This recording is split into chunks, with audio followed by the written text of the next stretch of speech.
La méthode Triset agoniste. Donc, la méthode Triset agoniste consiste à enchaîner 3 exercices back-to-back ciblant le même groupe musculaire ou la même fonction anatomique, comme par exemple pousser, pousser, pousser, tirer, tirer, tirer, etc.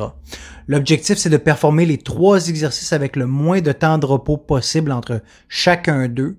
Et ensuite, on a une pause à la fin qui va être équivalente au temps d'effort. Donc, si mon temps d'effort va avoir duré 2 minutes, la pause devrait durer autour de 2 minutes. Ici, avec cette méthode-là, on vise vraiment à maximiser le temps sous tension. Donc, la difficulté provient de maintenir un effort continuel durant une très longue période de temps, par exemple 2 minutes, 3 minutes. Ce qui fait en sorte que on accumule vraiment beaucoup de fatigue, on stimule vraiment beaucoup d'acide lactique et on se rapproche le plus possible de l'échec musculaire, même si l'intensité des charges n'est pas forcément élevée. Donc, le but, c'est pas de viser des PR dans ce genre de méthode-là, c'est vraiment de résister à l'accumulation de fatigue qui va s'effectuer à travers les séries et d'être en mesure d'essayer de maintenir les mêmes charges tout au long des séries. Donc, si votre squat n'augmente pas durant une phase comme ça, c'est 100% normal.